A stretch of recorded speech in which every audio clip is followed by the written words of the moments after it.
믿음과 의심 사이 깨어있는 신앙, 깨닫는 믿음, 꿈꾸는 목사, 몽사입니다.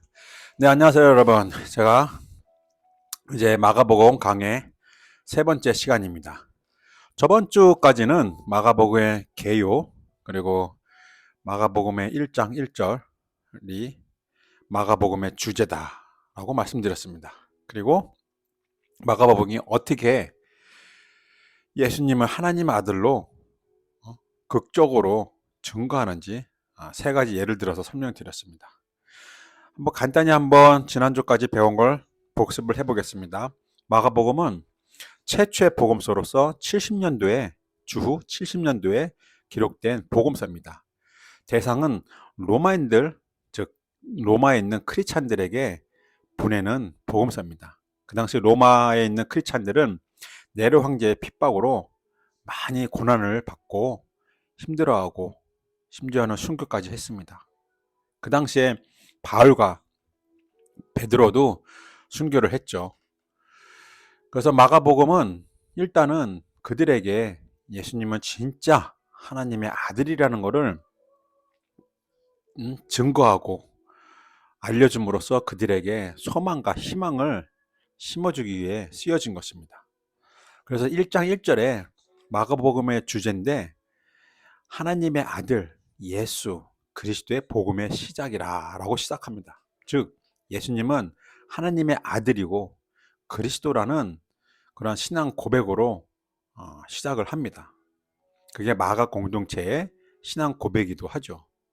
그리고 로마인들에게 그것을 알림으로 하나님 아들 그리스도인 예수를 꼭 붙잡고 그 믿음을 잃지 말라고 하는 그러한 복음서입니다.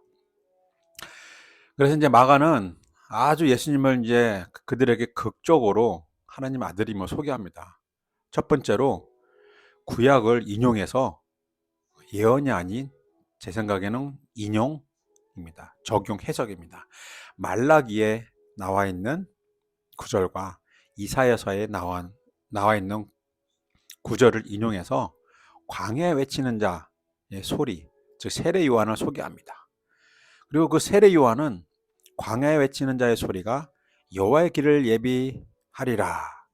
즉 세례 요한이 여호와의 길을 예비하리라라고 적용 해석합니다.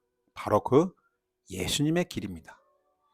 세례 요한이 어떻게 예수님을 소개하고 어떻게 예수님의 그 길을 예비하죠? 세례 요한은 많은 사람들에게 외칩니다. 나는 너희에게 물로 세례를 주나 내 뒤에 오는 자는 능력이 더 많으셔 갖고 성령으로 세례를 주신다.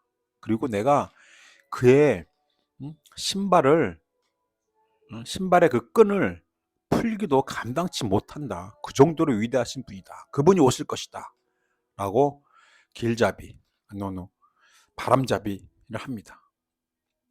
그래서 예수님이 이제 세례 요한에게 세례를 받으시죠. 물 위에 그 물 속에 들어가셨다가 물 위로 쫙 올라오시면서 하늘에서는 성령이 비둘기같이 딱 예수님을 만납니다. 땅과 하늘이 만나는 장면을 묘사한 거죠. 마가가 그런 예수님을 묘사하면서 거기서 하늘에서 음성이 나옵니다. 이는 내 사랑하는 아들이라. 내 기뻐하는 자니라. 그러면서 극적으로 예수님을 하나님의 아들로 증거하고 등극을 시킵니다. 그리고 무엇을 하죠? 즉시 그 성령이 예수님을 광야에서 시험받게 하십니다. 마가가 왜 이 장면을 집어넣었을까요?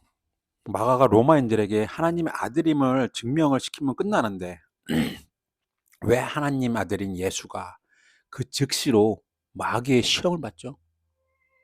예? 마귀의 시험을 받을 필요가 있나요?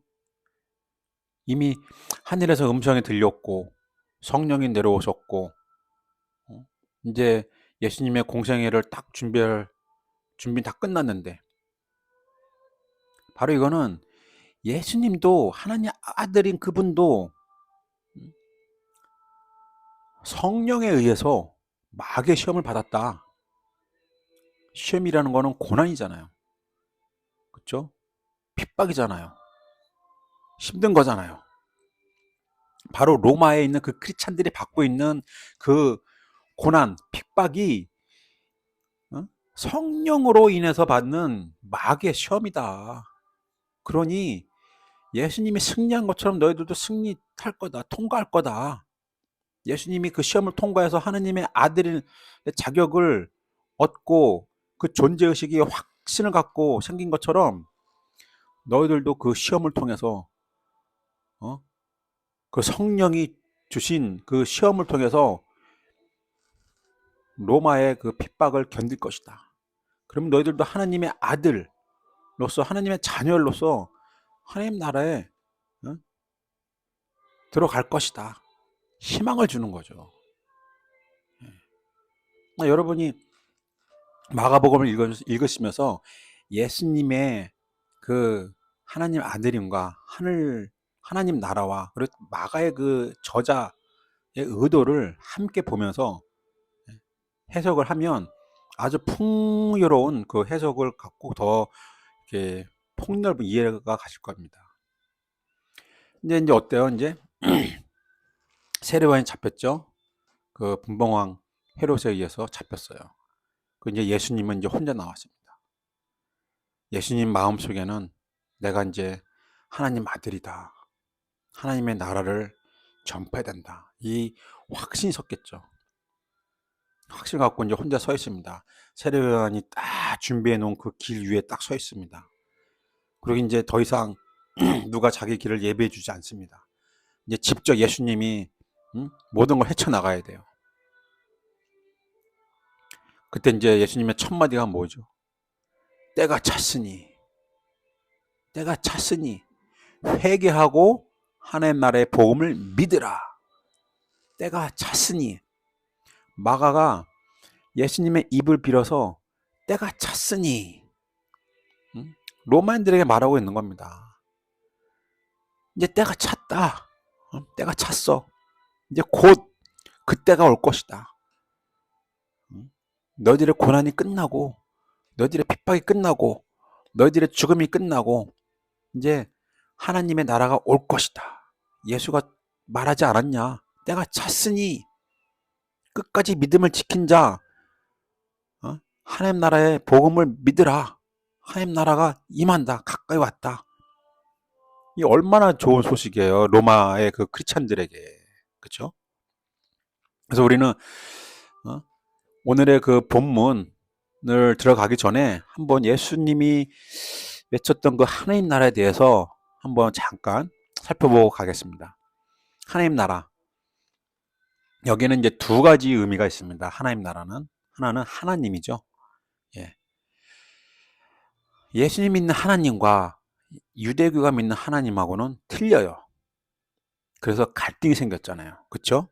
예수님은 하나님을 보고 아버지, 나의 아버지, 아빠라고 했지만 유대인들은 하나님을 경외하고 두려워하고 숭배 대상입니다. 그래서 예수님 믿는 하나님과 유대교의 하나님은 틀려요. 그래서 갈등이 생겼습니다. 대항하는 거죠. 하지만 예수님의 그 하나님 나라는 이 세상에 속하지 않아요. 유대교의 그 종교는 이 세상에 속한 종교죠. 예루살렘을 중심으로. 그렇죠? 그래서 대항합니다. 보이지 않게 서로 갈등이 생겨요. 그리고 나라는 그 당시에 하나밖에 없습니다. 로마 제국입니다. 이스라엘을 다스리는 나라는 하나예요. 근데 예수님은 하나님 나라, 즉 이 세상에 속하지 않았지만 이 하나님 나라가 이 세상에 속한 로마 그 제국하고 갈등을 빚어요. 그렇죠? 갈등을 빚고 뭔가 대항하는 그런 메시지가 나옵니다. 그러니까 이 하나님 나라는 그 당시의 기득권인 유대 종교와 로마 권력자들과의 어떤 대항입니다. 대항 메시지입니다. 하지만 그 당시에 그 로마에게 대항해서 많이 죽었죠. 십자가 달려서. 어? 그 유다라는 사람도 그랬고, 그리고 그 세금이 너무 세갖고, 유대교는 또 유대교 종교세를 또 따로 받고, 그렇게 함으로써 너무 문제가 많았어요. 그래서 예수님은 세례요한을 또 봤잖아요. 그쵸? 그 분봉왕 헤로데에게 잡혀간 거를. 그러니까 예수님이 머리를 쓴 겁니다. 어떻게 하면은 그들에게 압력을 가하면서도 그들과 갈등을 가지면서도 내가 잡혀 들어가지 않고 내 사역을 다 끝낼 수 있을까? 바로 그게 하나님 나라입니다. 빌라도가 예수님 재판할 때 그랬잖아요. 네가 유대 왕이냐? 그랬더니 예수님이 아니, 내 나라가 이 세상에 속했으면 이러면서, 그렇죠? 그래서 빌라도가 풀어줬잖아요. 정치적으로 이 사람은 반역죄가 없다 하면서 풀어줬잖아요. 그 예수님이 그렇게 하나님 나라라고 보이지 않는, 이 세상에 속하지 않는 나라를 전파함으로써 암시적으로, 묵시적으로는 갈등을 갖지만, 예수님의 사역을 완성할 수 있는 그러한 시간을 얻은 거죠. 그러니까 예수님이 참 지혜롭다라고 생각합니다. 그리고 또 한 가지 이제 알아두셔야 될 게 예수님에 대한 정의입니다. 이 마가복음 강해를 통해서 여러분께서는 각자 나름의 예수님을 정의하시면 됩니다. 어떤 사람은 이제 사회 운동가로 예수님을 정의할 수도 있겠죠. 왜냐? 예수님이 그 당시 기득권 세력들 하에서 많은 핍박을 받고 세금 바치고 하면서 얼마나 어렵게 살았습니까? 그래서 예수님은 그 민초들하고 같이 살면서 민초들을 불쌍히 여기고 민초들에게 필요한 것들을 채워주고 아픈 곳을 고쳐주고 하면서 민초들과 같이 사셨습니다. 그래서 예수님 주변에는 다 죄인들이에요. 그 당시 유대교에서 죄라고 치부한 사람들을 다 모아서 예수님이 품어준 것입니다. 그래서 사회운동가로서 정의할 수도 있겠죠. 또 어떤 분들은 정치혁명가로, 예? 정치혁명가로 정의할 수도 있죠. 방금 전에 말씀드린 것처럼 하나님 나라는 이 세상의 나라와 갈등을 빚게 돼 있어요. 갈등을. 암시적으로. 갈등을 빚게 되어 있습니다. 그래서 정치혁명가로서 정의를 내릴 수도 있겠죠. 또 어떤 분은 종교개혁자로 하나님, 예수님이 믿는 하나님, 유대교가 믿는 하나님은 틀리잖아요. 그 자체로서 정치개혁이죠. 그리고 예수님께서 말씀하신 그 하나님 나라, 그것 또한 정치개혁, 종교개혁이죠. 유대교로 보면. 그 지금 기독교가 어떻게 보면은 종교 개혁해서 지금 기독교 된 거 아닙니까? 그게 예수님께서 하신 거죠. 또 어떤 분들은 메시아, 그리스도, 유대교라고 볼 수 있지만 이거는 이제 그 당시에 성취가 안 된 거잖아요. 그렇죠? 성취가 안 됐는데 지금도 우리는 예수님을 메시아, 그리스도라고 합니다. 우리가 예수님을 유대 왕이라고 합니까? 안 하잖아요. 예. 그럼 그리스도도 아니죠. 메시아도 아니죠. 예. 이스라엘 그 회복의 관점으로 보면. 그래서 이제 사도 바울이 나온 거 아닙니까? 사도 바울이 영적인 이스라엘을 예수님께서 이루셨다 해서 그리스도라고 고백한 거 아닙니까? 주 예수 그리스도 구세주. 그래서 이 사도 바울은 사도 바울 나름대로의 그 예수님을 정의를 내린 거죠. 그렇죠? 이게 물론 지금 이제 기독교가 됐지만, 그러니까 이제 마가복음에서는 이러한 예수님에 대한 정의를 다 포함하고 있습니다. 그리고 이제 마지막으로 보편적인 신앙으로서의 하나님 아들, 그냥 존재로서 그 역사적 배경을 뒤로 하고 존재로서 신과 나와의 관계로서 하나님 아들. 예수님이 하나님 아들이니까 우리도 하나님 아들이다 라고 고백할 수 있죠. 그렇게 신앙을 갖는 사람도 있습니다. 특히 이제 역사적 예수를 볼 때 그런 분들은 이제 예수님을 역사적 그냥 예수로 보면 하나님 아들이라고 충분히 그분들도 고백합니다. 저도 마찬가지고요. 예. 그리고 이제 또 하나 더 알아두셔야 될 거는 뭐냐? 마가복음은 어떻게 이루어졌냐? 예수님의 그 행적 말씀을 토대로 해서 그 마가가 속해 있는 공동체가 있거든요. 신앙 공동체. 그 공동체의 고백을 가지고 마가가 이야기를 만든 겁니다. 그 당시에 예수님을 따르는 그 공동체들이 많았어요. 여러 공동체들이 있었습니다.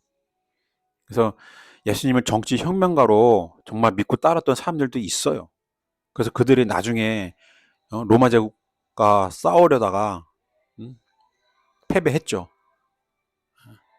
그렇게 나름대로 공동체의 신앙을 갖고서 그 나름대로의 문서를 많이 만들었습니다.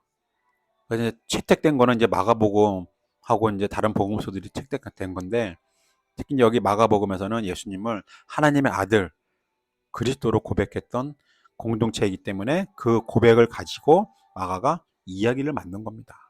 거기에 맞춰서. 그러니까 창작도 들어가 있겠죠. 이렇게 이런 관점을 갖고 이제 마가복음 이제 강해를 들으시면 이해가 폭 넓고, 그리고 더 많은 것을 깨달을 수 있는 그런 시간이 될 것입니다. 그래서 이제 예수님께서 그 선포를 하시고 하나님 나라를 선포하시고 이제 가신 곳이 갈릴리입니다. 예수님의 고향이죠. 나사렛이 있는 갈릴리. 거기 가서 누굴 만나죠? 시몬 베드로 그리고 형제 그 안드레를 만납니다. 거기서 예수님이 말씀하십니다. 나를 따르라. 내가 너희로 사람을 낚는 어부가 되게 하리라. 이 말 한마디에 즉시 그물을 팽개치고 예수님을 따라갑니다. 이게 가능한가요? 다른 복음서에는 처음에 예수님 불렀을 때 안 따라가요. 그러다 나중에 이제 따라가는데 후회하면서. 근데 마가는 그냥 그런 거 다 생략하고 그냥 예수님 말 한마디에 따라갑니다. 왜 그랬을까요? 마가는 이 하나님 아들 예수님을 정말 하나님 아들로서 써 내려가고 있기 때문에 그 말씀 한마디 한마디에 권위를 부여합니다. 나를 따르라. 그러면 따라가야 돼요. 즉시 내가 너희로 사람을 낚는 어부가 되게 하리라. 예수님의 사명을 딱 던져주잖아요. 근데 이걸 안 따라가면 안 됩니다. 마가 입장에서는. 왜? 하나님 아들인데. 베드로가 바로 따라가죠. 다 팽개치고. 네. 근데 실제로는 그랬을까요? 제 생각에는 갈릴리에 같이 살았기 때문에 30년 이상을 같이 살았기 때문에 아마 베드로가 예수님에 대한 얘기를 많이 듣고 예수님에 대해서 알고 그리고 베드로도 그 이스라엘의 회복을 기다렸던 이스라엘의 그런 그 열심당원 이었기 때문에 아마 다 점검하고 저분이면 내가 따라갈 수 있겠다. 저분이면 내가 이스라엘을 세우는데 정말 희망을 가질 수 있겠다. 그런 생각을 했겠죠. 그랬으니까 따라갔겠지. 예수님이 그냥 나를 따르라 해서 따라갔겠어요. 아무 밑도 끝도 없이. 그렇죠? 하지만 마가는 예수님을 이제 말씀의 권위를 심어줘야 되기 때문에 딱 그 한마디만 한 겁니다. 그리고 베드로가 즉시 따라간 거고요. 이게 로마인들 크리스찬들에게도 이게 힘이 됩니다.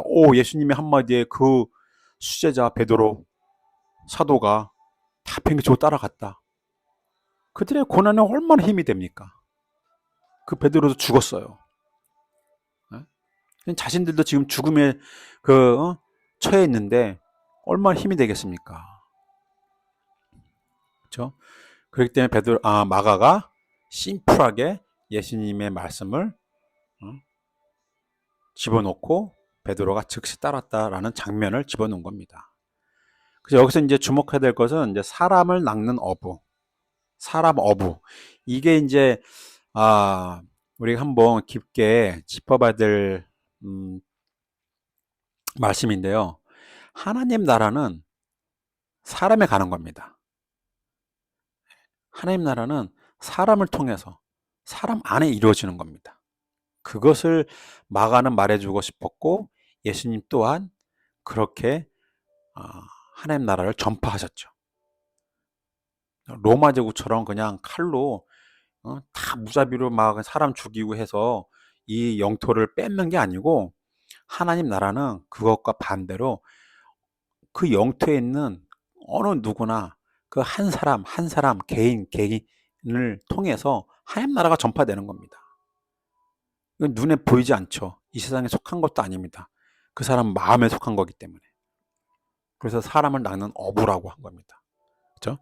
그래서 바로 그 다음 장면에 어떻게 예수님이 사람을 낚는지, 예수님이 사람의 어부잖아요. 그렇죠? 그 어부에서도 장이잖아요. 하나님 아들이니까. 어떻게 예수님이 하나님 나라를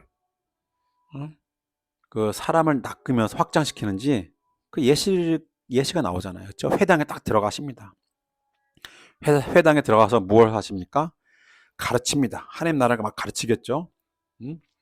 하나님도 가르치고 나라도 가르치고 그러면서 은근슬쩍 유대 종교와 로마 제국하고 갈등을 빚는 말씀을 하시고 그들의 불합리함을 또 얘기하시고 하나님께 합당하지 않고 하나님 나라에 합당하지 않는 처사다 막 이런 식으로 얘기를 했을 거예요. 그렇죠? 하나님 나라에 대해서 설명을 해야 되니까.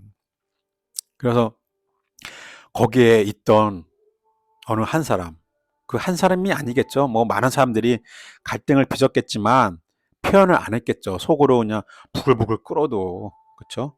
자기네들 욕하는 것 같기도 하고 좋은 말씀인 것 같기도 하고 하나님 말씀을 듣는 것 같기도 하고 그러다가 어떤 좀 정신적으로 약한 사람, 심적으로 막 그냥 못 참았던 사람이 확 들고 일어난 거죠.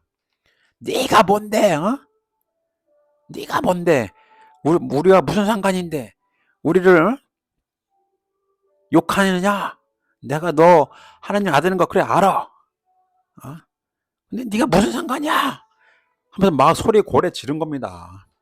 진짜 막 기슬려서 막 그냥 무슨 뭐 그 미친 사람처럼 그런 게 아니고 아마 반항을 했겠죠 예수님한테. 저는 귀신 존재를 안 믿어요. 예. 뭐 귀신이 있다고 생각지도 않고 사탄이 있다고 생각지도 않습니다. 하지만 지금 예수님 말씀을 듣고 열받았어요. 누가 열받았을까요? 바로 유대 종교에 빌붙어서 아니면 로마 제국에 빌붙어서 뭔가 헤쳐먹은 아주 이 하나님 나라에 아주 그냥 어?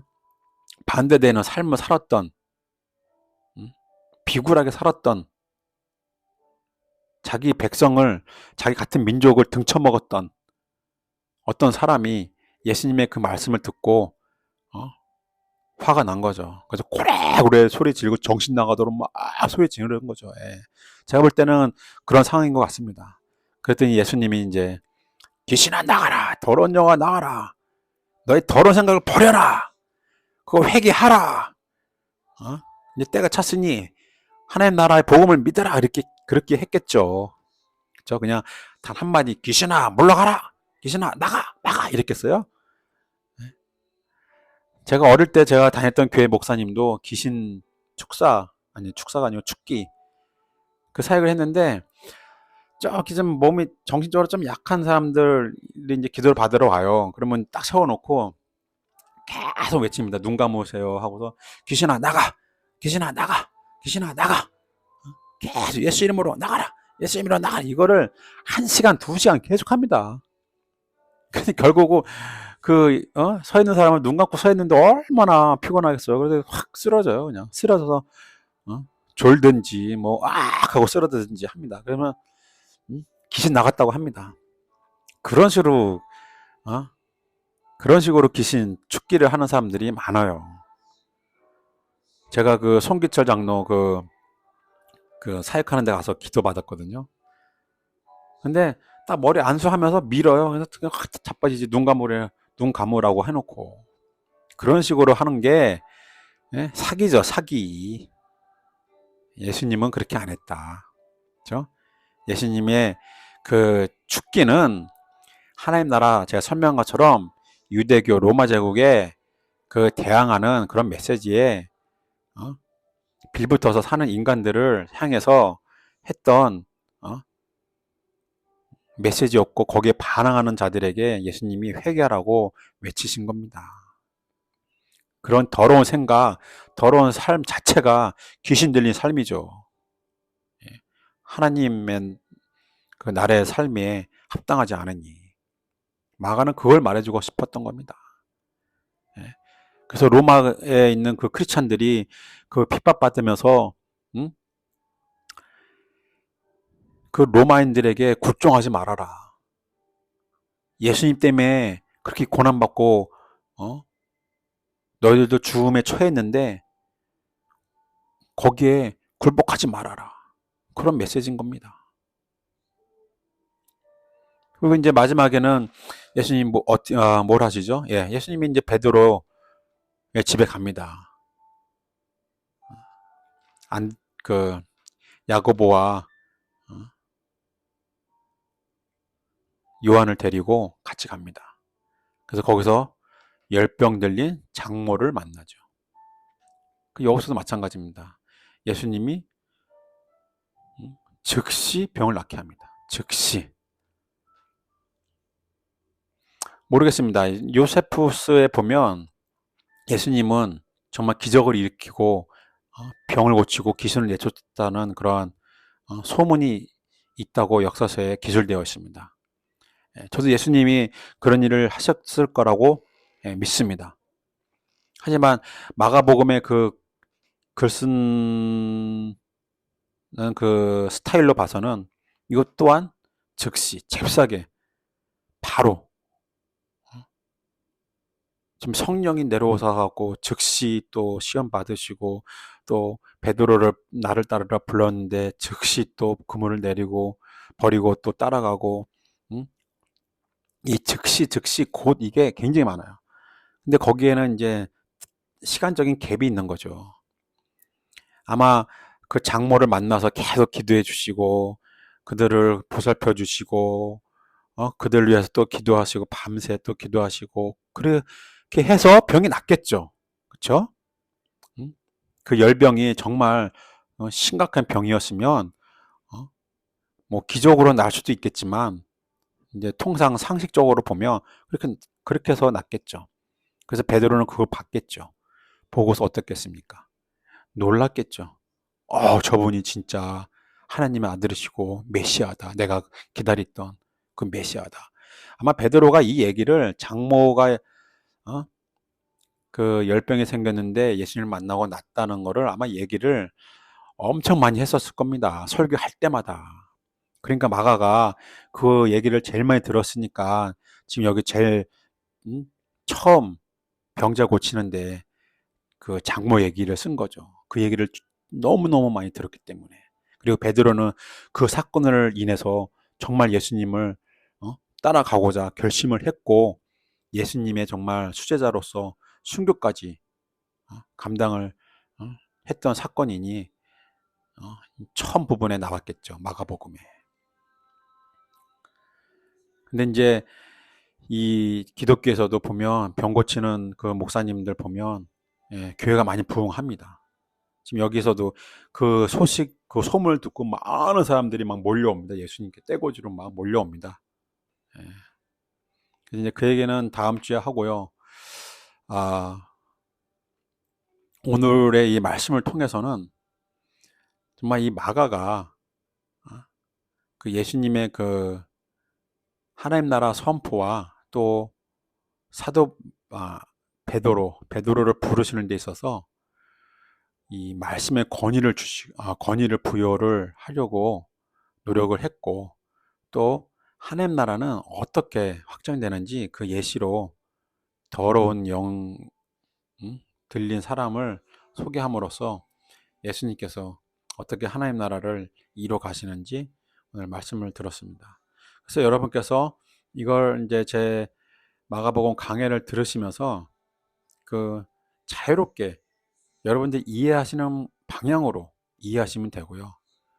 이제 교회에서 이런 강의를 하면 무조건 이제 예수님은 메시아고 구세주로서 고백하게 하는데 제 강의는 그런 건 없습니다. 어떤 방향으로든지 예수님을 이해를 해서 그 예수님이 무엇을 말하고자 하는지를 알고 깨달으면 그게 내 믿음이 되는 겁니다. 성경은 그러기 위해서 주어졌다고 생각을 합니다. 사실 이 마가 공동체에서는 이렇게 설명을 하지만 그때는 공동체가 엄청 많았기 때문에 이 복음서들, 예수님에 관한 책들이 어마어마하게 많았습니다. 그 중에 이게 로마 제국의 그 국교가 되면서 나머지를 다 버린 거죠. 그리고 이 네 복음서만 택한 건데, 그걸 보더라도 예수님에 대한 이해는 굉장히 많았습니다. 그 당시에. 그러니까 여러분께서 이 마가복음 속에 들어있는 예수님을 찾아내시고 나름의 예수님을 갖고 그 예수님을 따라서 예수님의 신앙을 배우시면 됩니다. 그래서 여러분의 깨어있는 믿음을 찾으시기를 바랍니다. 네, 감사합니다.